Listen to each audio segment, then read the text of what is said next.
Mga kaibigan, pakinggan po natin ngayon ang isa pang natatanging kasaysayan na ilalahad sa atin ni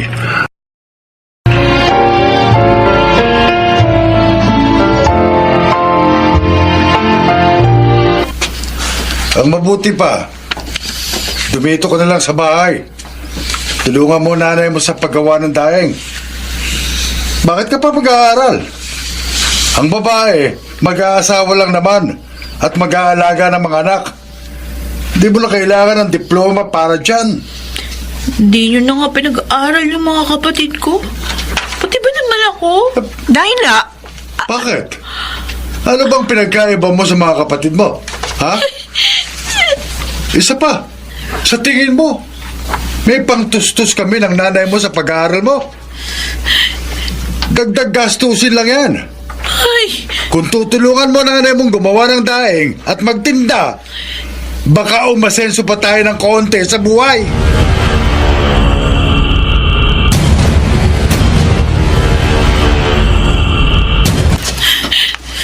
patutunayan ko sa inyo. Kaya kong tuparin yung mga pangarap ko. Hindi ko hayaang mabulok ako dito sa lugar na ito. Dana, Kuya, nagsahin ka na ba? Nagugutom na ako eh. Ano ba yung ginagawa mo? Ba't ka nag-iimpake? aalis ako. Huwag mo nilang sabihin kay nanay at tatay. Saan ka naman pupunta? Basta kahit saan. Basta aalis ako dito. Susuwayin mo si tatay? Kuya, ikaw ang panganay sa ating magkakapatid. Bakit hindi ka man lang nagsikap mag-aral noon para makapagtapos ka at makahanap ng maayos na trabaho? Paano ka mangangarap sa ganitong klaseng pamilya? May pambili nga ng bigas, wala tayo eh. Kapag walang naglakas loob sa atin, talagang habang buhay tayong ganito. Ganito? Oh, Anong ganito? mahirap. Isang kahig, isang tuka. Ang mahalaga, kumakain tayo. Humihinga. Tama na yun. Ayoko ng ganito, kuya. Naniniwala ako sa kabila ng malawak na karagatang natatanaw natin mula dito sa barong-barong, may mas magandang buhay na naghihintay.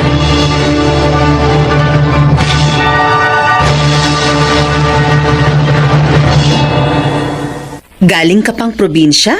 Opo, ma'am. Ba, ang lakas naman ng loob mong pumunta dito sa Maynila. Hindi ka ba nanibago? Naninibago nga po. Kasi nga po hindi ako marunong tumawid ng kasada. Minsan nga, halos 5 minuto ako bago makatawid. Paano po ang bibilis ng mga sasakyan? Saan ka tumutuloy ngayon? May part-time job po ako sa tindahan ng mga tela. Doon po ako tumitira. Mabuti naman at natanggap ka bilang student assistant ng Shun mo. Pero, mas maganda kasi dito ka sa library na assign. Kailangan mo lang mag-duty ng 5 oras bawat araw, tapos babantayan mo lang mga estudyante sa loob. At titiyakin mong walang librong mailalabas. Unless hiramin nila. Dito yung record book. Naiintindihan mo ba? Yes, ma'am. O sige. Nice meeting you, Dinah. Salamat po, ma'am. Nice meeting you po.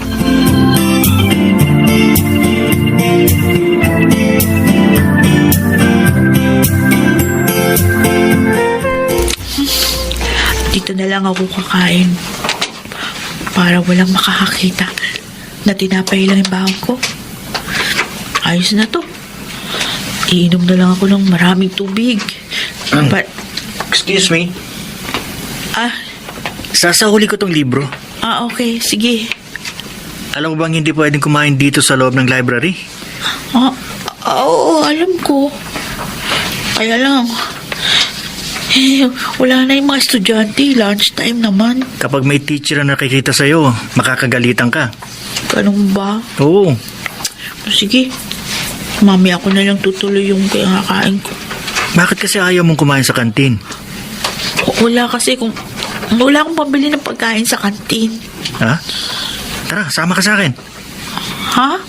Sabi ko, sumama ka sa akin. Kakain tayo sa kantin.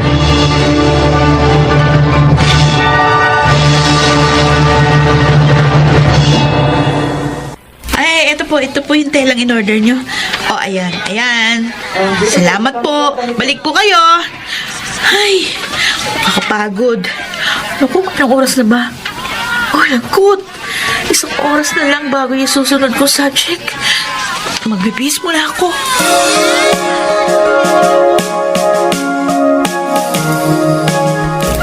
Oh, heto ng food natin. Kaya na. Salamat, Art. Third year college na tayo. 3 taon mo na rin akong nililibre ng lunch. Yan ang perks ng may kaibigang mayaman.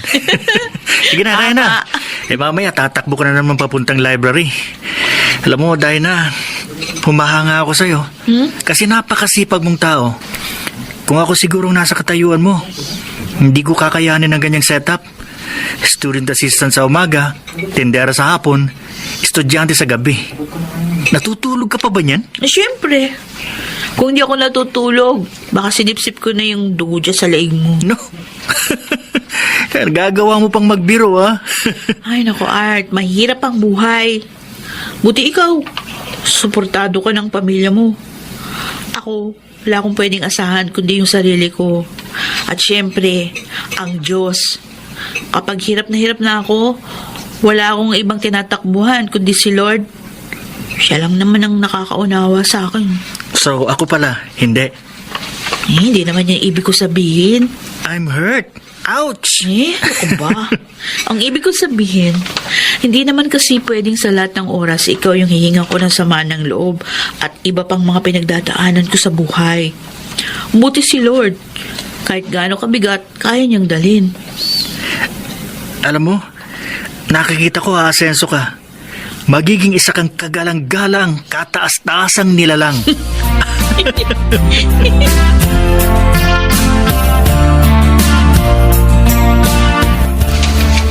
Wow, ang tataas ng grades mo, Dinah. Thank you po. Isa kang huwarang estudyante. Napakasinop mong bata. Salamat po, ma'am. Ay, siya nga pala. Po. Doon ka pa rin ba tumutuloy sa pinagtatrabahuhan mo? Opo, ma'am. Gusto mo bang lumipat? Po? May bago tayong building sa tapat nitong eskwelahan natin. Para sa mga guro na malayo ang bahay, gaya ko. Pero ako kasi, may inuupahan naman na apartment. At ayoko nang umalis doon. Komportable na ako doon eh. Eh kung gusto mo, ikaw na lang ang tumira dyan. Ala, baka po hindi pwede, ma'am. Uy, ano ka ba? Kilala ka na ng mga guro dito sa school. At alam kong papayag sila. Para naman mas maayos ka makakatulog. Hindi ka makikipagsiksikan sa mga katrabaho mo dun sa pinagtatrabahuan mo. At isa pa, mas malapit dito sa school. Oh, Salamat, ma'am. bakit ka umiiyak? Pakiramdam ko po ang daming biyayang binibigay sa akin ng Diyos mula nang dumating ako dito sa Maynila. Nakilala ko kayo, nakilala ko si Art, tapos maraming nagmamalasakit sa akin. Dahil mabuti kang estudyante. At natitiyak ko, ano man ang pangarap mo, maaabot mo yun.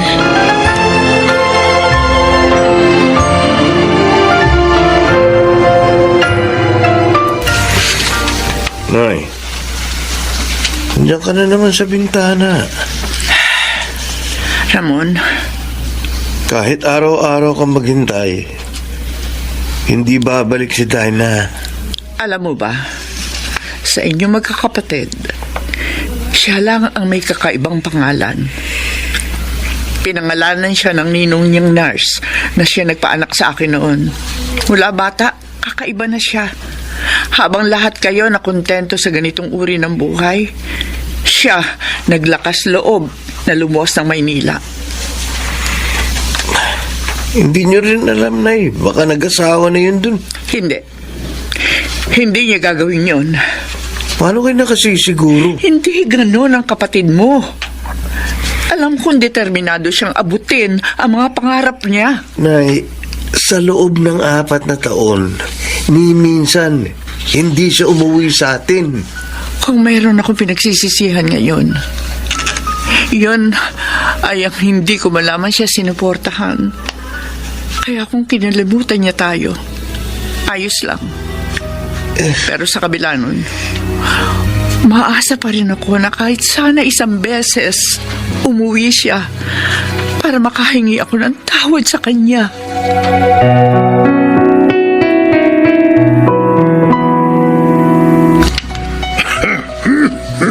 Pedro, hindi na nawawala yung ubo mo. Hala ito. Hindi man lamang tayo makapagpagamot. Ilaga mo na lang ako ng kung anong dahon dyan. Sige. Maghahanap ako ng... Oh, abay, sino ba ito dumarating? Nay?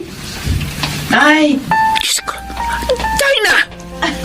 Ikaw na ba yan? Opo. Ba, Panginoong mamagin! Salamat, umuwi ka, anak. Pasensya na kayo, Nay. Tiniis ko kayo sa loob ng halos 6 na taon. maayos na yata ang buhay mo eh. Mag-aara ang damit mo at sapatos. Bakit ka pa bumalik sa barong-barong na ito? Tay, lumuwas ako ng Maynila at nagsikap. Tinupad ko ang mga pangarap ko na makapagtapos at makahanap ng maayos na hanap buhay. Hindi para sa aking sarili, kundi para sa atin. Patawarin niyo ko kung naglayas ako noon. Hindi ikaw ang dapat na humingi ng tawad, kundi ako. Ako, dahil wala man lang akong ginawa para tulungan ka. Wala yun, Nay. Ay, siya nga pala. Isa na po akong engineer. Engineer? Opo. Pedro! Engineer na ang anak mo! Mabuti. Ayusin mo na ang buhay mo. Huwag mo na kaming alalahanin dito. Maayos mo ng buhay namin dito. Kumakain naman kami kahit papano. Baka kung bumalik ka rito, mahirapan ka na naman. Ayos na sa aming may isa sa mga anak namin na naging ganyan. Wala naman kaming naitulong sa'yo, kaya huwag mo na kaming alalahanin pa. Tay, hindi po ako mangangarap kung hindi dahil sa inyo. At ang anumang nakamit ko ngayon, para din sa inyo yun. Dahil kayong aking pamilya. Saan man ako makarating, sa inyo pa rin ako uuwi.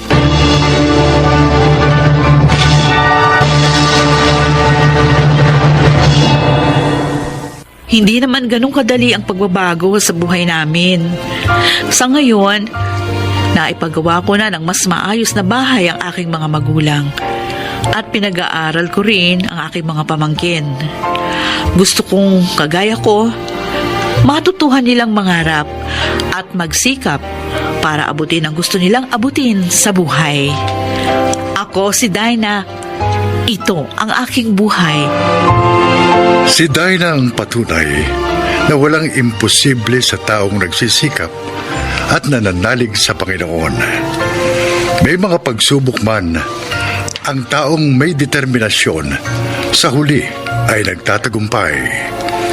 Mga nagsiganap: Susan Robles, Jonel Benamin, Jenaline de la Cruz, Maynard Landicho, at Rosana Villegas sa papel na Dinah. Naglapat ng angkop na tunog Jenny Mutia sa musika ni Buboy Salonga. Supervisyong teknikal Eric Lucero at Bong Muyar. Creative Consultant Phil Cruz. Production Assistant Anching Cruz. Ito'y mula sa panulat ni Rita Lamanon. Sa direksyon Salvador M. Royales. Ito ang aking buhay.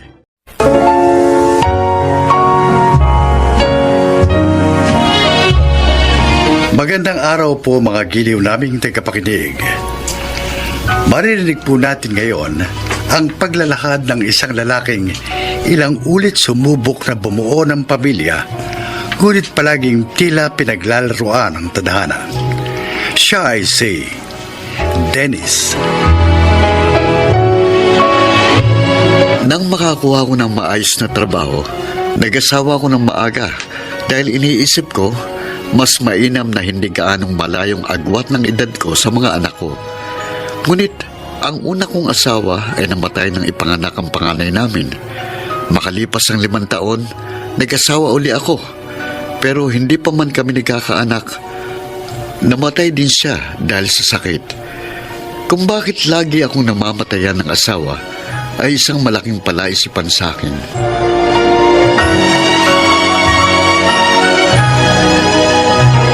Oh, kumain ka muna para makainom ka na ng gamot. Ayoko. Wala akong gana eh. Kailangan mong kumain para bumalik ang lakas mo. Dennis, mamamatay na ba ako? Ano ka ba? Bakit ka nagsasalita ng ganyan? Tama nga siguro yung sinabi sa akin ng tatay noon. Na ano? Na huwag akong magpapakasal sa'yo. Dahil lahat ng napapangasawa mo namamatay. Hindi siguro ako naging mapusok at sinunod ko si tatay. Baka wala ako sa kalagayang ito ngayon. Sinasabi mo bang nagsisisi kang nagpakasal sa akin? Kahit magsisi ako, wala na. Ito na ako. Kaharap ko si kamatayan. Gaya ng nangyari sa 2 naging asawa mo. Marisa, buhay ka pa. Bakit mo ba sinasabi yan? Gagaling ka pa eh. 1 buwan na ako nakaratay. Hindi matukoy ng doktor ko anong sakit ko. Habang tumatagal, para ako natutunaw na kandila. Sa tingin mo, may mangyayari bang milagro? Wala ngayon. Unti-unti ko nang tatanggapin na bilang na ang mga araw ko. Marisa, Nasa ganon, mamatay man ako.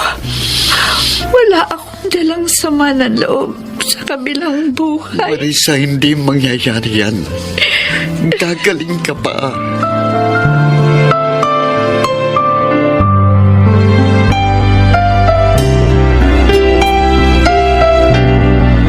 Sigurado ka bang ito na lahat ang mga gamit ni Marisa?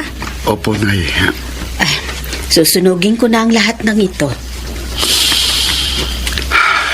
Nay, sa loob ng 10 taon, 3 babae na ang nakasama ko.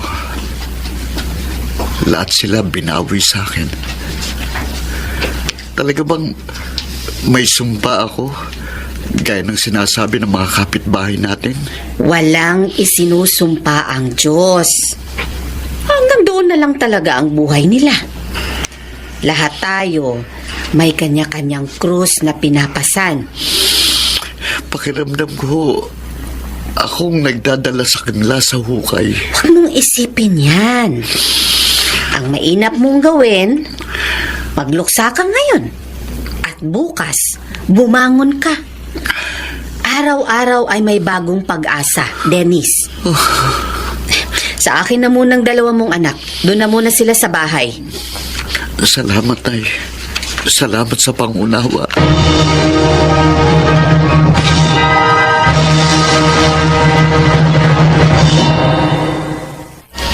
Pare, 2 taon na mula nung mawala si Marisa. Wala ka bang plano mag-asawa? Tatakot na ako, pare. Nakakapagod ding magluksa. Inaalagaan ko namang lahat ng mga napapangasawa ko, pero pare-parehong wakas ng kwento nila. O malay mo, hindi mo pa talaga nahahanap ang forever mo, kaya gano'n. Hindi ka pwede sumuko, pare. Bata ka pa. 37 ka pa lang, di ba? Ayos naman akong ganito. May 2 naman akong anak. Kapag tumanda ako, kahit papano, may mag-aalaga naman sa akin. Kaya, aray ko. Uy, saan galing ang bolang yan? Sorry po. Sa'yo ang bolang ito? Kasi nagwawala yung anak ko. Sabi ko naman sa'yo eh. Ayoko sumama. Ayun isasama ko sana doon sa lola niya. Kasi willing-willing sa computer games. Kaya lang nagagalit, nagwawala. Ilang taon na ba yan? 20 years old o. Kaya nga, nakakaya niya akong suwayin eh. Dapat ang papa niya dumidisiplina sa kanya. Ay, single mom ho ako. Ganun ba? Bagong salta kayo rito? Oo, kakalipat lang namin ng 1 araw. Itong kaibigan ko, single din eh. Bonnie. Oo. Ako si Bonnie. Siya naman si Dennis. Edith. Nice meeting you, Edith. Pag kailangan mo ng katulong magdisiplina sa anak mo, pwede itong si kumpare ko.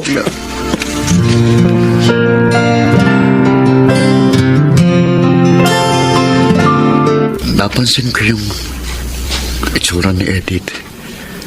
Mukhang mabait siya. Ano kaya kung pasyalan ko siya sa bahay nila? Maaari kaya niya akong tanggapin bilang kapalit ng asawa niya?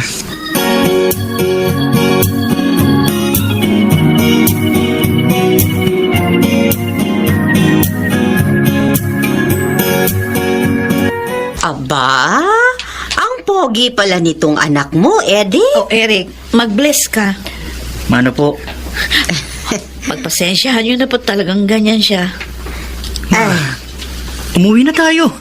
Bakit tayo nandito? Ay, teka, ikukuha muna kita ng Ay, maiinom. huwag na. Ha? Naghatid lang po kami nitong sariwang isda na nabili ko kanina. Salamat, Edith. Kumusta pala kayo ng anak ko? Eh, nasa getting to know pa lang po kami. Pero mabait po si Dennis at maalalahanin. Alam mo na ba yung tungkol sa kanya? Yung pagkamatay po ba nung mga naging asawa niya yung tinutukoy niyo? Oo. Opo. Nasabi nga po sa akin ng mga kapitbahay. Hindi ka ba natatakot? Ang iba, sinasabing may sumpa si Dennis. Ayaw kong isipin na gano'n ang anak ko, pero ayaw kong magaya ka sa huli niyang naging asawa. Na bago man mamatay, ay nagsising nagpakasal siya sa anak ko. Nasa sayong desisyon, Edith. Kung maniniwala kang may sumpa nga ang anak ko, o talagang yun ang kapalaran ng naging mga asawa niya.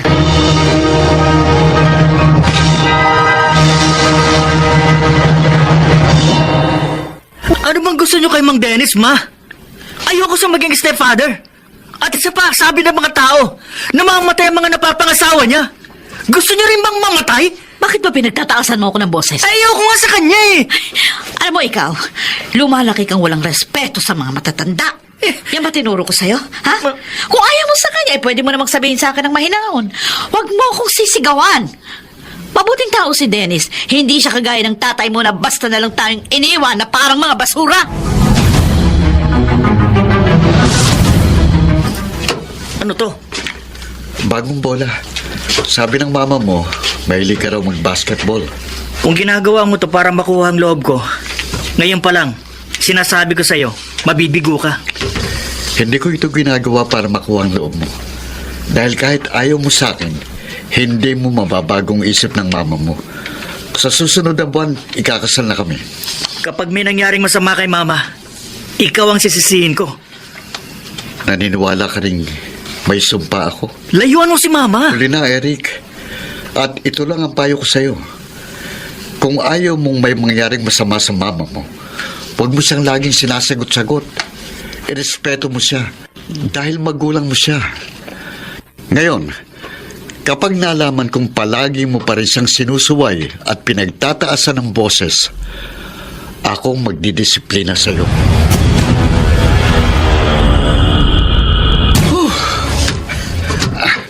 Talagang tumatanda na ako. Hindi ko na kayang mag-basketball ng matagal. Uy, basang-basa ka ng pawis. Teka, nagpupunasan ko yung pawis mo. Salamat, Edith.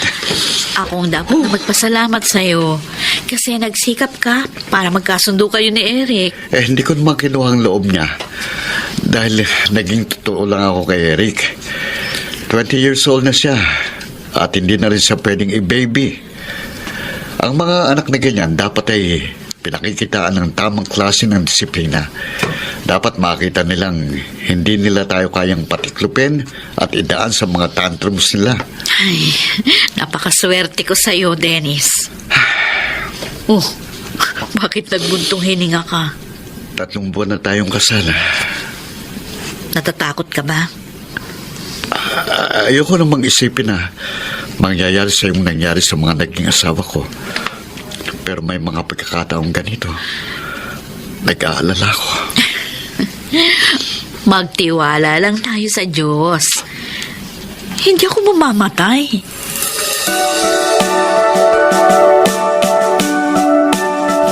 Ay, salamat dito sa dala mong mga prutas, Dennis. Yung dalawa kong anak, hindi ho ba nagpapasaway sa inyo? Mababait ang mga anak mo. Wala akong problema sa kanila. Ganun ho. Ay, si Eric. Oh, Hello? Tito Dennis, si Mama. Oh, Si Mama, bakit? Anong nangyari sa mama mo? nahit yan gan. Ano? No, nasa ospital kami. Pumunta ka rito. Oh, sige, sige. anong nangyari kay Edith? Bakit? Sa tingin ko, naulit na naman. Ano? Na-aksidente si Edith. Abi, bakit nakatayo ka pa dyan? Sige na. Tumakbo ka na sa ospital. Natatakot ako na. Walang mangyayaring masama kay Edith. Hindi siya mamamatay. Kaya sige na, puntahan mo na siya sa ospital. Kailangan ka niya.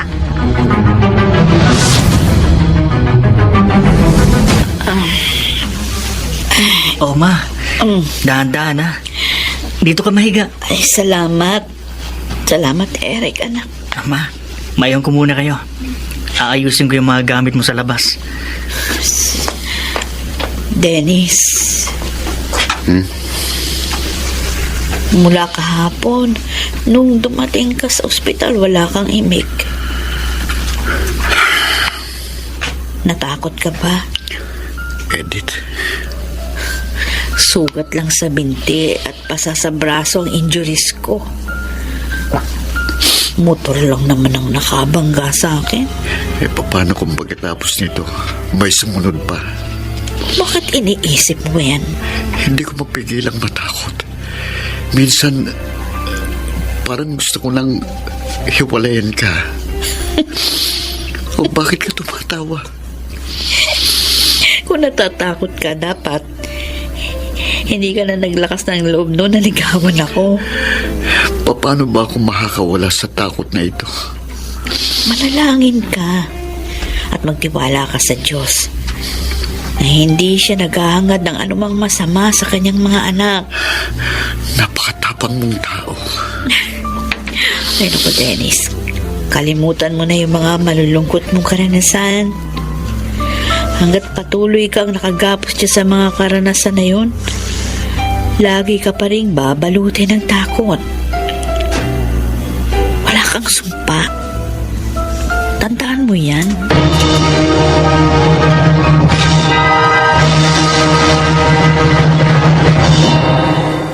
Sampung taon na kaming kasal ngayon ni Edith.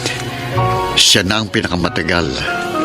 Aaminin kong may mga pagkakataong kapag nagkakasakit siya o kaya kapag umaalis siya, ay natatakot ako. Pero tama si Edith. Hindi ako maaaring palaging magpatalo sa takot. Kung may maganda mang naidulot sa akin ang aking mga naging karanasan, yon ay ang isuko sa Diyos ang lahat dahil siya ang may kontrol ng lahat. Ako po si Dennis at ito ang aking buhay.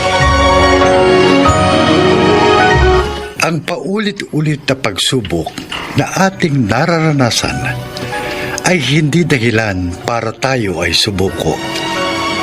Kapag nagpatalo tayo sa takot, nanakawin lang nito ang pagkakataong tayo ay maging masaya.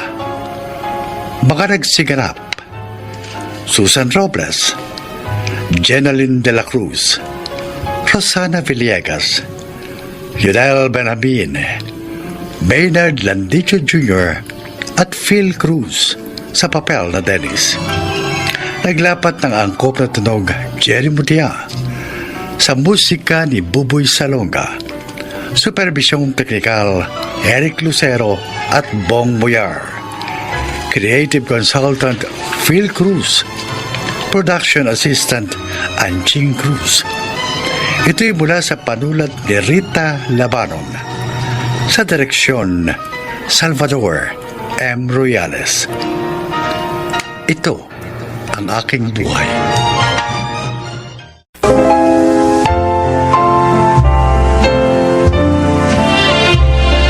Nang magkaroon ng pandemic, isa ako sa maraming mga Pinoy na nawala ng trabaho.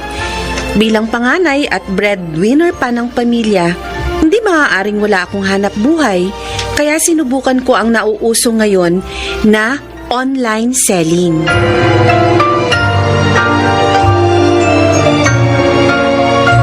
Buti na lang, ang laki ng bahay ng class president nating si Paul. Kaya na-accommodate tayo dito ngayon kahit hindi tayo kumpleto. Kasi yung iba, ayaw sumama gawa ng present situation natin. Pero salamat sa presence nyo, ha? At dahil ngayon lang tayo nakita-kita, kumustahin naman natin ang bawat isa. Simulan natin kay JP. Okay, JP. Uy, JP, oh. ako pa talaga inuna mo, ha? Ay, ikaw ang katabi ko, eh. O, kumusta ka na? Anong pinagkakaabalahan mo ngayon? Balita namin, mayaman ka na.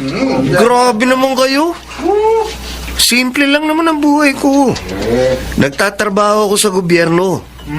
Kare-regular ko lang nung nakaraang taon. Kaya maayos na rin kahit paano. Maganda sweldo. Nagpaplano na rin ako mag-asawa. Yun! Galing, ah. Oh, Trisha, ikaw naman. Ako? Well, eto, ang saya-saya ko kasi na-promote ako. Wow. Last month lang. Ako na yung ikalawang pinakamataas na officer ng aming company. Ibang level ka na talaga, Trisha. Di ka na maabot. Baka nga next year sa reunion natin, ha? Ako na ang nasa pinakamataas na position. Wow, Talaga, ah. So, ikaw ang magbabayad next year ng kakainin natin. Sure! Oh, Jennifer, ikaw naman. Ha? Ikaw na. Ako? Oo. O, Jennifer. Eh, Balita ko, natanggal ka sa trabaho mo at nagtitinda ka na lang ngayon? Oo.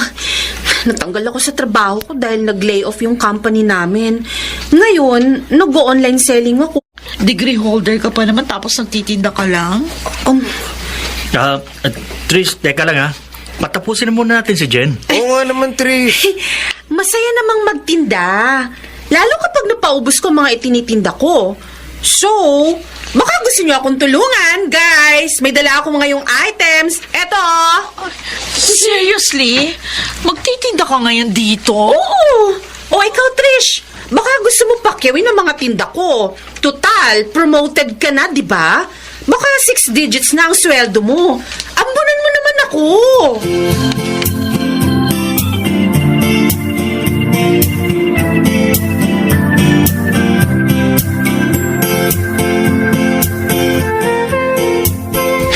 Ang yabang ng Trisha na yun, no? Kala niya uurungan ko siya. Kalma lang. Ayos naman yung ginawa mo kanina, eh, di ba? Natameme siya. Nagtitinda lang. Lang?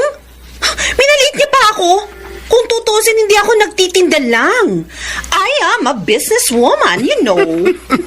Oh, bakit ka natatawa dyan? Hanga lang ako sa fighting spirit mo. Totoo naman, di ba?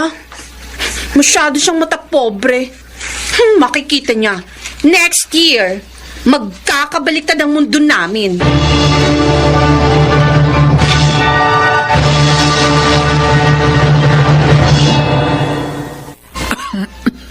O anak, bay, magpahinga ka naman. Kagabi ka pa nakatutok dyan sa computer. Hindi ka pa yata natutulog. Ayos lang ako, ma. Ang dami ko kasing customer ngayon. Kailangan kong kunin ng mga orders para ma-deliver ka agad. Ay, sige. Basta kapag nakatapos ka dyan, magpahinga ka muna ha at kumain ka. Opo. May niluto ako doon sa kusina. Oo, ma. Ay, si Makmak nga pala. Hindi pa yata umuwi eh. Mula kagabi? Oh. Ayan na yan. Siya na yan. Oy, Makmak, bakit ngayon ka lang? Nagkatuwa lang kami ng barkada ko, ate. Halika nga, lumapit ka nga rito sa akin. Inaantok na ako, eh. Ayaw mong lumapit, ah. Halika rito! Halika! Teka, ano ba? Huwag mo hilahin ang bagas ng damit ko. Amoy alak ka? Uminom ka? Ha? Ari ko, Nay, si ate o sinasaktan ako. Kasalanan mo yan! Mabuti nga Ikaw, ha? Pinag-aaral ko kayo ni na Janine at Mia. Hindi ko pinupulot ang perang pinambabayad ko ng mga tuition nyo. Isa pa may pandemya ngayon. Labas ka ng labas. Aray ko naman, ate, ano ba? O, ba't sinisigawan mo na ako? Ikaw eh. Ito ang tatandaan mo, ha? Kapag umuwi ka uli ng umaga na nakainom, palalayasin kita dito sa bahay na to!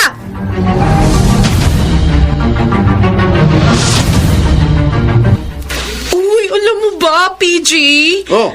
Tiningnan ko kanina ang ipon ko sa bangko. Ang dami na! di man libre ka na kung gano'n. Ano ka? Gagamitin ko yun para mas lumaki pang negosyo ko.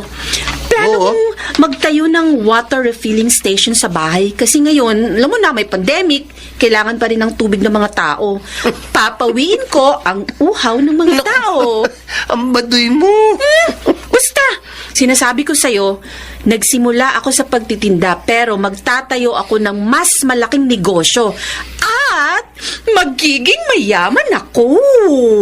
Wala kang plano mag-asawa? Ha? Ikakasal na kami ni Hana. Ikaw na lang maiiwan single. Tumigil ka nga. 25 anyos pa lang ako. Mag-aasawa ako soon. Pero magiging mayaman muna ako sooner.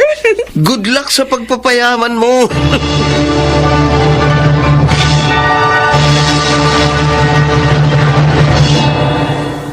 Oh, ayan ma. Naipa-general check-up na kita at may medication ka for 6 months ha. Uy, aalagaan mo ng maayos ang sarili mo. Binili ko na lahat ng mga gamot mo, pati vitamins. Busy-busy ako sa negosyo ngayon, kaya wag mong pababayaan ang sarili mo, ha? Hindi kita mababantayan lagi. Abay, ikaw din. Hindi lang ako ang dapat na inaalala mo, kundi ang sarili mo. Ni ang makapagpalit ng damit. Hindi mo na nagagawa. Bay, nung isang araw pa yung damit mo nga. Oo nga, no? Nangangamoy na nga ako. Pasensya na, ma. Nag-ayos kasi ako ng mga paninda ko. O, pati yung mga paligid ng mata mo, nangingitim na rin. Hindi ka na natutulog na maayos, Jennifer. Baka magkasakit ka na rin yan. May pagkakagastusan kasi yung dalawang bunso nating babae, ma. Kaya nagdo-double time ako. Jennifer, anak, maraming salamat sa iyo. Napakasinop mo. Kung wala akong anak na kagaya mo, abay hindi ko alam kung paano kayong itataguyod ngayong wala na ang tatay niyo.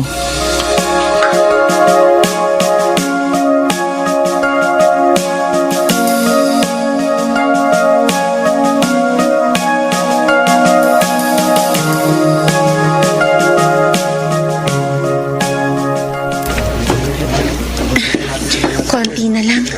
Matatapos itong pwesto ng water refilling station namin. Ay, salamat, Lord. Unti-unti nang natutupad ang mga pangarap ko. Wow! Ayos! Maasenso ka na talaga, Jen! Vince! Ikaw pala! Oh, napadaan ka! May pupuntahan ako malapit dito sa inyo. Ba, mukhang may nililigawan kang kabarangay ko, ha? Parang ganun na nga. Ayos ko! Ikaw ang mas ayos. Tingnan mo, may isa ka pang negosyo ngayon. Baka naman pwede mo akong pautangin kahit minsan lang. Magkano? Basta ba, 10% ang prosyento, why Wow, not? grabe naman. 10%? Wag lang. Joke lang! Pero, Jen, congrats ha. Alam mo, hanga ako sa pagsisikap mo. Kahit nawalan ka ng trabaho, nagawa mo pa rin bumangon. At ngayon, nagbubunga na ang mga pinaghirapan mo.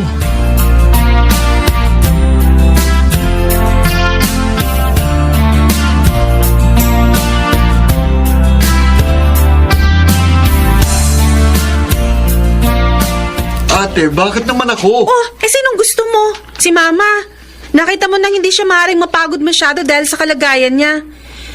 Hindi na siya gaya noon na malakas pa. Nag-o-online class ako eh. Pagbabantayin mo ko ng water station na yan? Mauupo ka lang doon. Pwede ka pa rin namang makinig sa klase ninyo. Isa pa, kung magreklamo ka dyan para namang attentive ka masyado sa klase, natutulog ka lang naman minsan kahit nasa discussion kayo. Kaya buti doon, hindi ka makakatulog kasi magbabantay ka. Ate naman. Ang kikitain natin doon, pambayad sa internet nyo sa bahay na ginagamit mo araw-araw. Kaya wag kang tamad, ha? Tandaan mo, hindi ka wala ng kaalaman ng problema sa mundo natin, kundi ang katamaran. Kapag tamad ka, hindi ka aasenso sa buhay.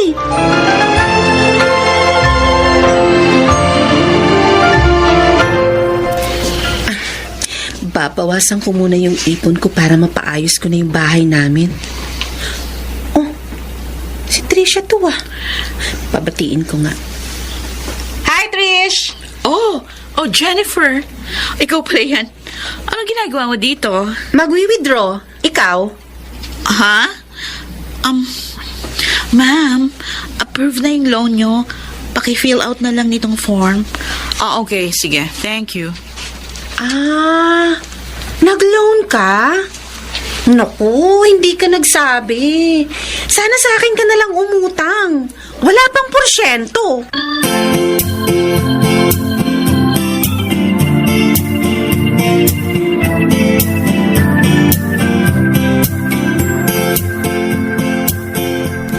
Sinabi mo yun? Oo, bakit ba? Grabe ka. Malay mo, may emergency, kaya nag-loan. Wala namang masama doon. Sinadya ko lang talagang sabihin yun sa kanya bilang ganti sa pagmamaliit niya sa akin nung nakaraang batch reunion natin. Para naman malaman niya anong pakiramdam ng minamaliit. Uy, dito na pala kayo. Kanina pa kami rito. Mukhang mas konti tayo ngayon. Oo nga eh. Yung iba kasi busy. Pero salamat ha. Taon-taon nandito kayo sa batch reunion natin. May darating pa naman pero si Tricia hindi makaka-attend. Ha? Bakit? Hindi nyo ba nabalitaan? Ang alin? Yung nangyari sa kanya. Ano nangyari? Nakadispal ko ng pera. Ano? Kasi masyadong maluho eh. Ayun, nagkabaong-baong sa utang. Pagkatapos, plano niya sanang ibayad yung perang nakuha niya dun sa mga pinagkakautakan niya. Kaso, nadiskubre ng kumpanya. Ayun, tinanggal sa trabaho. Oh my gosh! Kaya, dyan alam mo, umahanga talaga ako sa iyo eh. Hindi naman sa pagkukumpara sa inyong dalawa, pero ikaw kasi kahit pa unti-unti lang ang usad mo at kahit mahirap ang hanap buwan na sinusuong mo, nagtsatsaga ka talaga. Salamat sa compliment, Vince. At dahil dyan, ako ang magbabayad ng kakainin natin ngayon na in-order na kanina pa ni JP. Yun, ayos ah. At for you, Vince, meron kang libreng 1 galon ng mineral water.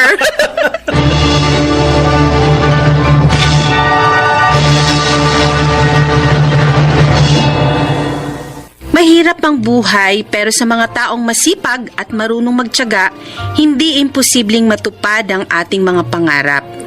Sa mga kagaya kong nagtitinda, huwag kayong mapapagod at lalong huwag kayong mahihiya dahil marangal itong hanap buhay. Kahit usad pagong, ayos lang yan. At least, umuusad tayo. Ako po si Jennifer at ito ang aking buhay. Hindi mahalaga kung anong klase ng hanap buhay meron tayo. Ang importante, ito ay marangal at ginagawa natin ng may determinasyon, sinseridad at pagmamahal. Baka nagsiganap. Susan Robles, Rosana Villegas, Maynard Landicho Jr., Lionel Benjamin, at Jeneline de la Cruz sa papel na Jennifer.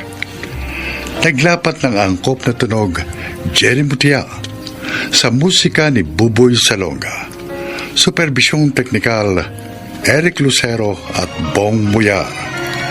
Creative Consultant Phil Cruz. Production Assistant Anching Cruz.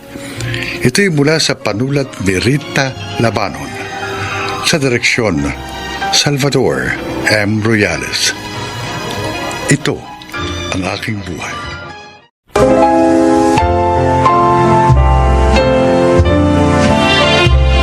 Magandang araw po mga giliw naming tagapakinig. Darito ang isang natatanging kasaysayan na kapupulutan nyo ng aral sa buhay. At ito ay ilalahad sa atin ni Lorna. Isa akong psychiatrist, tumutulong at nagbibigay ng payo sa mga may problema, lalo na sa kilos at pag-iisip. Nung una, masasabi kong wala na ako mahihiling pa sa buhay dahil naabot ko ang aking pangarap at napangasawa ko ang lalaking aking minahal. Pakinggan po ninyo ang aking kwento. Kumusta ka, Briggs? Bakit ba dinala ako ng mami ko sa inyo? Akala ba niya may problema ako sa pag-iisip? No, hindi ganon. Wala akong problema. Sila ng daddy kong may problema. Pati ako ay dinamay nila. Huwag ka sanang magalit, Briggs. Actually, I will also talk to your mom later. Kaya lang kita unang kinausap kasi sabi niya, Mula raw na maghiwalay sila ng daddy mo, madalas ka nang walang ganang kumain. Lagi ka ring malungkot. At gusto mo laging mapag-isa. Even your studies, napabayaan mo na rin. At sabi niya, baka magkasakit ka raw. At yun ang ayaw niya mangyari. Ipinahiya nila ako. Ipinagmamalaki ko pa naman sila sa mga kaibigan ko. Sabi ko, happy family kami, yun pala eh. Pagkukunwari lang yun. Dahil si daddy, matagal na palang may babae. At si Bobby naman, matagal na rin may iba. Briggs, Kasama ko pa naman ng tropa ko noon. Nang mabisto ko sila pareho. you know what? Nauunawaan ko ang nadarama mo. Pero, may mga pangyayari sa buhay na kahit masakit, kailangan nating tanggapin. Paano? Paano ko matatanggap yun? Napahiya ako sa mga tao. Bilib pa naman sila sa pamilya namin. Huwag mong pahirapan ng sarili mo dahil doon. Hindi mo naman kasalanan ng mga nangyari sa parents mo. At hindi kontrolado ng tao ang magaganap sa kanyang buhay. Higit sa lahat, hindi ka nag-iisang may nasirang pamilya. Doktora, Kahit ganun ang nangyari sa parents mo, hindi mo dapat sirain ang buhay mo. Marami ka pang magagandang pwedeng gawin. At maaari ka ring magkaroon ng matibay na pamilya balang araw. Doktora Lorna, Yun ay kapag napagtagumpayan mo ang pagsubok na ito. nahihirapan na po ako eh. Pagaramdam ko, ayoko nang lumabas ng bahay. Hindi ko sinasabing madaling mawawala yung nararamdaman mo. Pero, pwedeng mawala yan. May mga ituturo ako sa iyo na makatutulong para makarecover ka sa nararamdaman mo.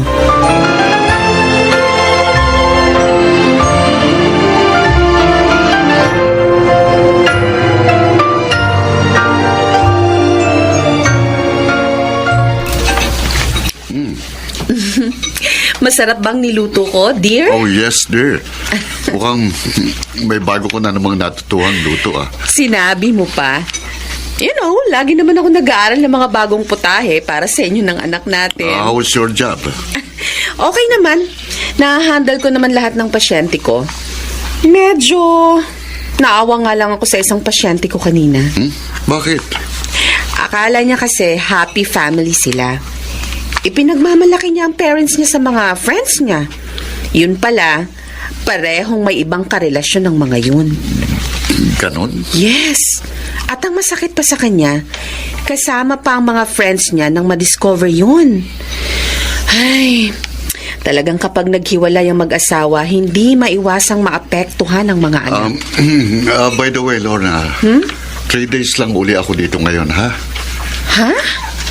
Eh, bakit naman? May mga problema kasi sa negosyo natin sa province na kailangan kong tutukan, ha? Okay. Namimiss ka na kasi ng anak natin. Hayaan mo, babawi ako pagbalik ko. Sinabi mo yan, ha?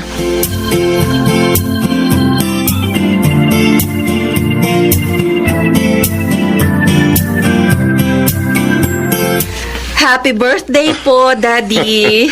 Salamat naman at hindi mo nakalimutan ang birthday ko, iha. Siyempre naman po. Nasaan na nga pala si JR? At yung manugang ko? Si JR po nasa garden kasama mga pinsan niya. Si Sunny naman, nasa probinsya, tulad ng dati, busy sa business. Matagal ko nang hindi nakikita ang asawa mo, ha? Workaholic po ang manugang niyo, Daddy eh. Baka naman napapabayaanan niya kayo. Dahil sa negosyo. Abay, hindi mabuti yun, anak. Ibinibigay po niya ang lahat ng pangangailangan namin, Dad. Nga lang, kulang na kulang talaga ang panahon niya sa amin. Pag-usapan niyo na maayos yan. Hindi tama yung ganun, anak. Inuunawa ko na lang po siya. Ang mahalaga, hindi po ibang babae ang kahati namin sa panahon ng aking asawa.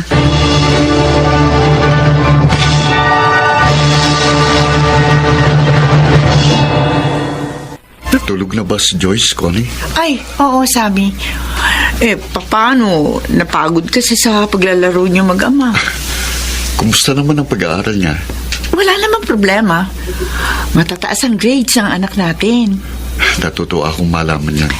Yun nga lang, marami na siyang tanong. Tanong, tulad ng ano? Tulad ng, bakit madalas ka namin hindi kasama? Bakit kapag Pasko at Bagong Taon, wala ka rin? Tsaka, kung ano-ano pa. Paliwanagan mo na lang siya ng maayos. Nang hindi naman magtampo si Joyce. Sammy, matalino ang ating anak. Kaya tuloy minsan, nahihirapan ako magdahilan sa kanya. Pasensya ka na. Ito lang ang alam kong paraan para makasama ko pa rin kayong mag-ina. Ang hatiin kong aking panahon sa inyo ni Lorna.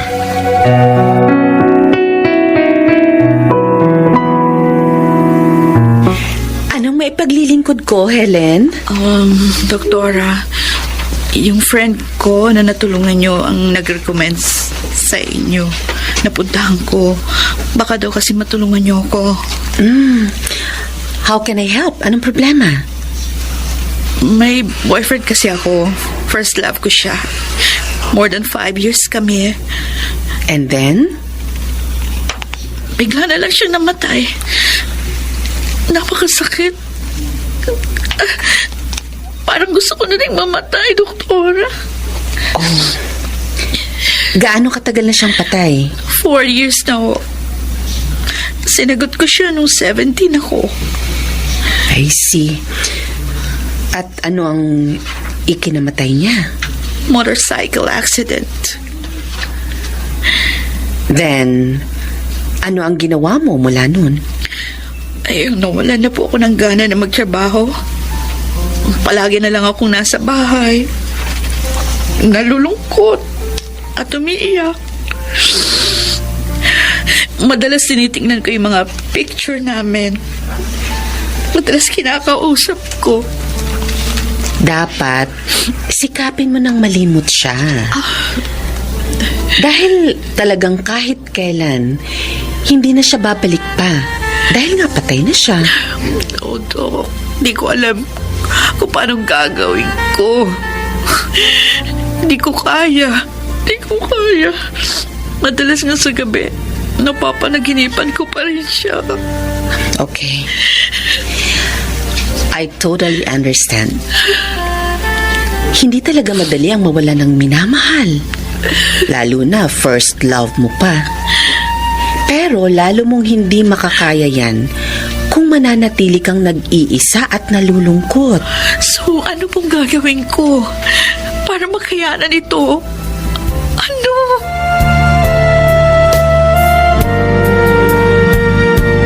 Min, huwag kayong tatawag.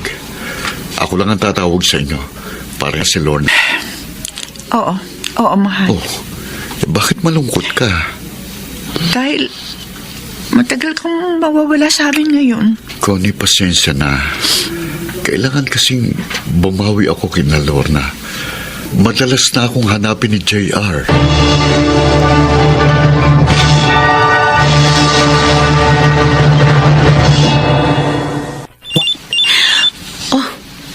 Naiwan pala niya ang phone niya at may tumatawag. Teka, sasagutin ko na nga lang. Baka importante ito. Hello, Daddy? Don't forget my doll and my chocolates. Okay?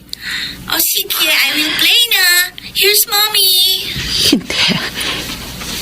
Tinawag siyang daddy ng bata. Hello, Sammy, mahal. Oy, pasensya na tumawag kami. Paano nangungulit tong anak natin? Gusto raw niya ipaalala sa'yo yung mga pasalubong mo sa kanya pag uwi mo rito. No. Si Sammy, may babae. At may anak na sila. Hindi.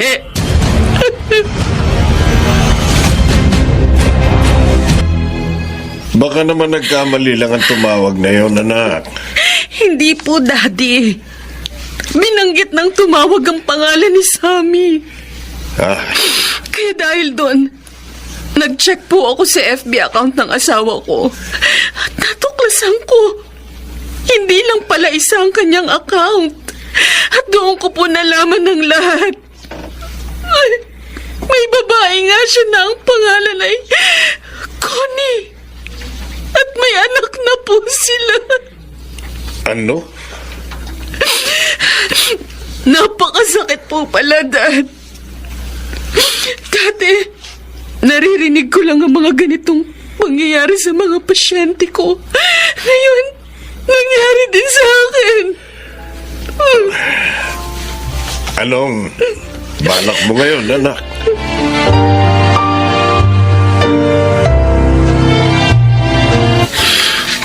Bakit mo nagawa ito sa akin, Sammy? Bakit mo ko niloko? I'm sorry, Lorna. Akala ko negosyo lang talagang inaasikaso mo sa probinsya. Yung pala, may pangalawang pamilya ka na doon. Lorna, si Connie talagang nobya ko. Bago pa tayo ipakasal ng parents natin. Ano? Nagpakasal ako sa'yo. Kahit hindi kita mahal. Dahil ayokong bigyan ng sama ng loob ang parents ko. Sammy, minahal kita. At wala kang sinabi sa akin na may nobya ka. Dahil nga sinikap kong kalimutan si Connie at pag-aralan kang mahalin. Pero hindi ko nagawa. Sammy. Nang muli kaming magkita ni Connie sa probinsyang yon, hindi ko na napigilan pang aking sarili. Pakiramdam ko, lalo ko siyang minahal. Kaya... Tama na!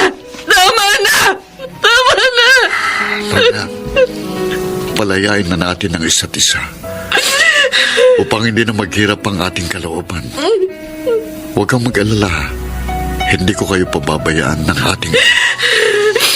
Sammy, mahal na mahal kita. Mahal na mahal kita. I'm sorry. Hanggang dito na lang tayo.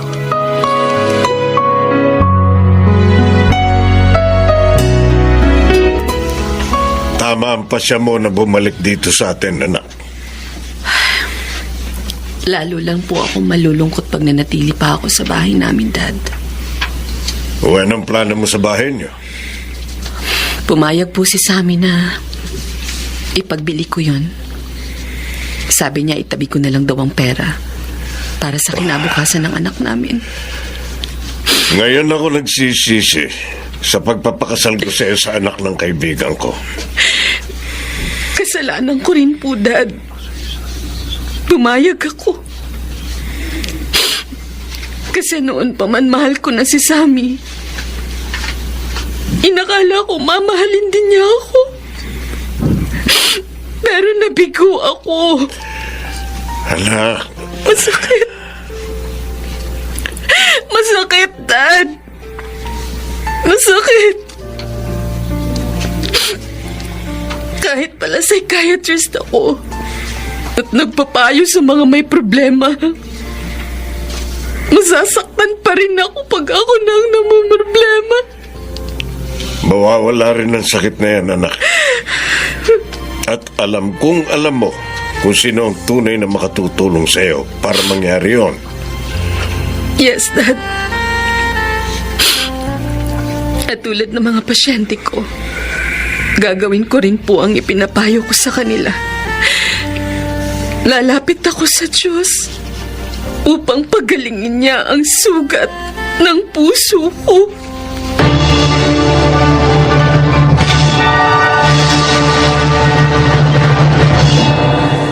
May bahagyang lungkot pa rin sa puso ko dahil sa aking pagkabigo.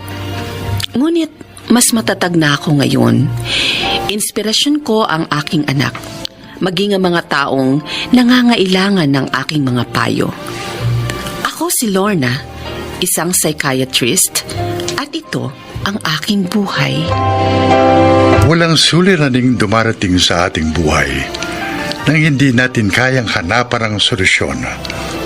Huwag lamang nating kalilimutang tumawag sa may kapal. Mga nagsiganap, Lionel Benjamin, Maynard Landicho, Susan Robles, Rosana Villegas at Jenaline de la Cruz sa papel na Lorna. Naglapat ng angkop na tunog Jerry Mutia sa musika ni Buboy Salonga. Supervisyong teknikal Eric Lucero at Bong Muyar. Creative Consultant Phil Cruz. Production Assistant Anching Cruz. Ito'y mula sa panulat ni Telma Corporal Alcantara. Sa direksyon, Salvador M. Briales. Ito ang aking buhay.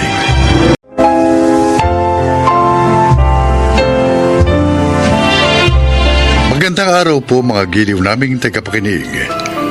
Narito ang isang natatanging kasaysayan na kapupulutan nyo ng mga aral sa buhay. At ito ay ilalahad sa atin ni Lynette. Isa akong tour guide. Masaya ang aking trabaho dahil naman kumikita na ako, nakakapamasyal pa. Pakinggan po ninyo ang aking kasaysayan.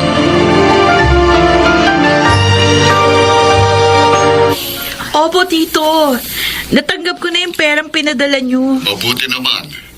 Pinadalhan kita kasi nag-aalala ako eh. Baka mag-ECQ dyan at mahintong trabaho nyo. E di wala kang magagamit sa mga pangangailangan mo. Salamat po. Mula nang pumanaw si na Mami at Daddy, hindi kayo nagkulang na pagsubaybay at pag-aalala sa akin. Kapatid kong mami mo, Iha. At anak ng turing ko sa'yo. Isa pa, akong katiwala ng lupain nyo dito sa probinsya. Kaya dapat lang, Lynette, ibigay kong pangangailangan mo. Sige po, Tito. Salamat po uli. Ingat po kayo dyan, ha? Hoy! Bye! Hoy!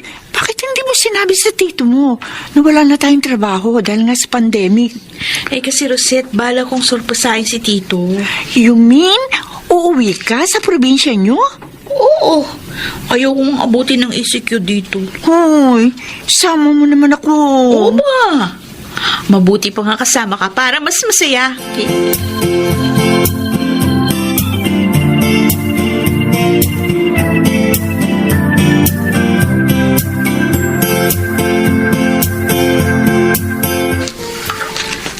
Mabuti pala nagpunta ako rito. Kung hindi, may iwan pala ako sa pansitan. Grabe ka naman, Bernie. May ganyan pala kayong balak eh. Di nyo man na ako tinex. May tampuristic na isang to, Lynette. O di kung gusto mo, sumama ka na rin. Talagang sasama ako sa inyo. Magtatampo ako ng gusto pag iniwan nyo ako. Oh, sabi ko na eh. Gustong sumama ni Bernie, kaya siya nagtatampo-tampuhan. Kaya lang, Lynette. Ano? Hindi naman kaya magalit ang tito mo. May kasama kang lalaki. Mabait si Tito Totoy. At saka hindi madumi isip noon, kaya ayos lang kahit sumama ka. Ang ganda naman ng pangalan ng tito mo. Tito mo siya, pero Totoy. Ikaw talaga, Bernie. Hoy, Lynette, Patawa ka.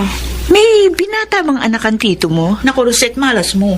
Dahil matandang binata si Tito Totoy.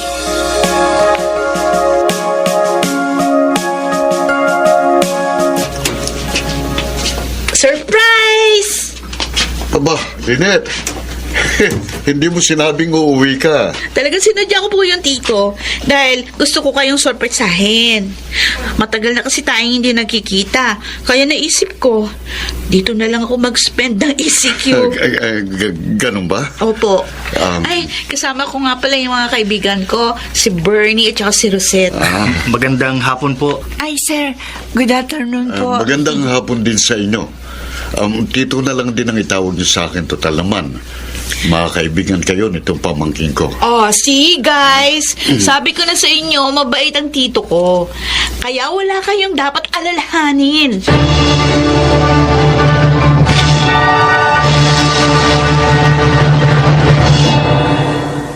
Alam mo, ang sarap talaga sa province. Fresh ng air, pati food. fresh din. Kaya pala isang tambak ang kinain mo kanina. Uy, nagsalita ang hindi kumain ng isang tambak. Pareho lang naman tayo. Oy, Bernie. Hmm. Baka mapikon sa'yo si Rosette. Sige ka, hindi ka nasasagutin yan. Wala naman ako yung tinatanong sa kanya. Eh? Saka hindi naman ako nanliligaw. Oo nga naman, Lynette. Kasi ikaw ang gusto niya. Ay, nako. Tama na nga kayo. O, gusto niyo bang mamitas tayo ng prutas? Maraming hinog na mangga. Hindi ako marunong makita ang puno. Huwag kayo mag-alala. Ako na lang ang mamimitas ng mangga para sa inyo. Yan si Bernie. Laging maaasahan. Matanong ko lang, Lynette. Bakit hindi na nag-asawa tito mo? Sabi ni Mami, pihikan daw si Tito. Alam nyo, sabi ng mama ko, mahirap daw yung pihikan. Kasi pag nagmahal daw yun, hindi tumatanggap ng pagkabigo. Ewan ko lang. Wala naman na ikwento si na Mami na minahal ni Tito.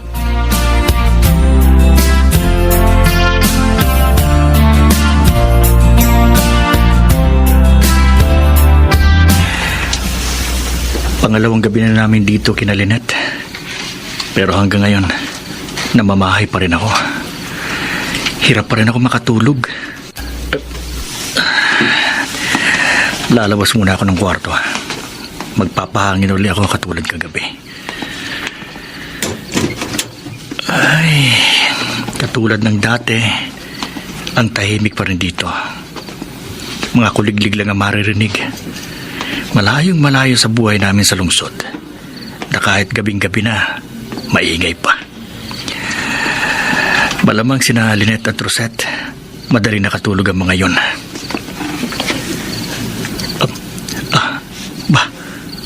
Ang tito ni Lynette, gising din pala siya. Saan kaya siya pupunta? Teka. Hinawi niya yung kurtina. At may pintuan sa likod ng kurtina. Pero hindi halata. Buti na lang, hindi niya isinara. Natatanaw ko pa. Pero anong gagawin niya? May hagdanan din pala doon. Saan kaya pupunta yun? Bakit siya bumaba doon? Ang tito ni Lynette. Ano kayang meron doon? Lalapit ako. Maghahanap ako ng mapagkukublihan. Gusto ko talagang malaman kung anong meron doon. Kung bakit nagpunta doon ng Tito Totoy ng ganitong oras ng gabi.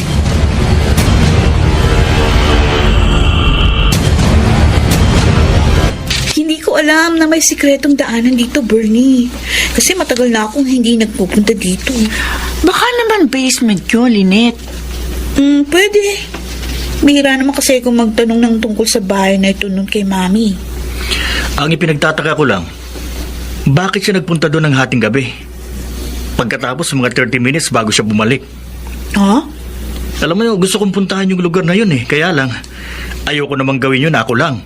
Kaya sinabi ko sa inyo. Ko talaga, Bernie, oo. Napaka-adventurous mo. Bahay ni Lynette, maya ka naman, Joe. Oo naman para ka namang hindi adventurous ah. Kaya nga naging tour guide ka, di ba? Dahil ganun ka din. O sige, puntahan natin yung lugar na yun ngayon. Kaya lang sabi mo, may susi yun. Wala si Tito, napunta sa bayan. Akong bahala. Alam nyo naman tong kaibigan nyo. Laging handa. Yakang-yakang buksan yun.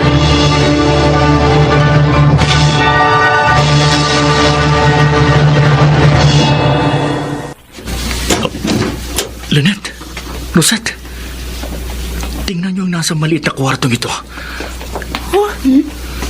Isang babae, Lynette. Tsaka mukha siyang buntis. Sino kayo? Ako si Lynette. Pamangkin ni Tito Totoy. Bakit narito ka nakagapos? Si Mang Totoy. Masama siya. Sino ka ba? At bakit ka nagsasalita ng ganyan sa tito ko? Ako si Ana. Binukot ako ng tiyo mo. Ha? Dahil hindi ko tinanggap ang kanyang pag-ibig. Diyos ko. Si Tito? Nagawa niya yun? Oo. Ang sama niya. Walang hiya. Paulit-ulit niya akong pinagsamantalahan. Oh my Kung ganun, ikaw ang pinuntahan dito ni Tito Totoy kagabi? Oo, nagpunta siya dito kagabi. Yung dinadala mo, si Tito ba ang... Oo, bunga ito ng kahayupan niya. Maawa kayo, tulungan niyo ako makalabas dito. Tsak na hinahanap na ako ng tatay ko.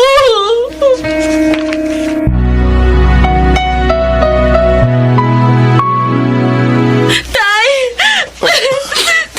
Ana, Tay ko! anak ko. Salamat sa Diyos at narito ka na. Matagal kitang hinahanap. Maging ang mga pulis pero hindi ka makita. Dinukot at tinago po ako ni Mang Totoy. Doon sa basement ng malaking bahay. Ano? Ang walang niya. Kaya pala hindi na nagpupunta dito dahil tinago ka niya. Maulit-ulit niya akong ginahasa, Itay. Hanggang magbunga ang lahat. Hayop siya! Papatayin ko siya! Wag! Wag po! Maawa kayo sa tito ko. Si Lynette nga po pala, Itay. Mamangkin ni Mang Totoy. Nagbakasyon po dito sa probinsya kasama yung mga kaibigan niya. Tinulungan po nila ako makalaya nang matuklasan nila ang lahat. Mang Emong, hindi po kami masamang tao. Kailangang magdusa ang walang yang yun! Kailangan!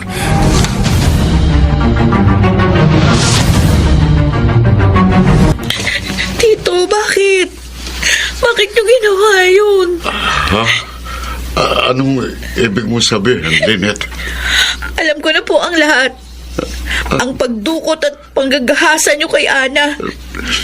Lynette, Hindi kayo dapat gumawa ng ganun. Sinira nyo ang buhay niya. patawarin mo ako. Mahal na mahal ko si Ana. Pero sa kabila ng maraming beses na pagsasamantala ko sa kanya, ayaw pa rin niyang pakasal sa akin. Kaya ayoko siyang palayain. Dahil sa ginawa nyo, makukulong kayo niyan.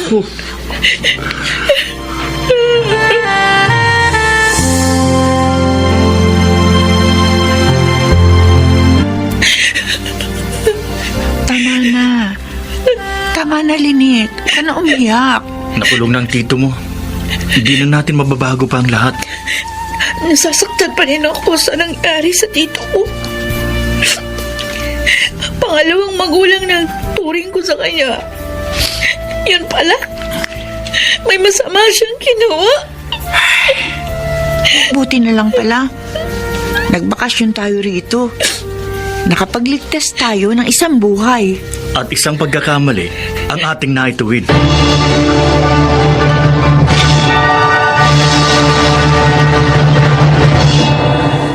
Ilang taong nakulong si Tito. Nalulungkot pa rin ako sa nangyari sa kanya. Subalit, alam ko rin na kailangang panagutan niya ang kanyang kasalanan. Sana po ay kinapulutan ninyo ng aral ang aking inilahat. Ako po si Lynette at ito ang aking buhay. Walang lihim na hindi nabubunyag. Lalabas at lalabas din ang katotohanan. Baka nagsiganap. Susan Robles, Baynard Landicho Jr., Jeneline de la Cruz, Lionel Benjamin at Rosana Villegas sa papel na Lynette. Naglapat ng angkop na tunog Jerry Mutia sa musika ni Buboy Salonga. Supervisyong teknikal Eric Lucero at Bong Boyar. Creative Consultant Phil Cruz. Production Assistant Anjing Cruz. Ito'y mula sa panulat ni Telma Corporal Alcantara. Sa direksyon Salvador M. Royales. Ito ang aking buhay.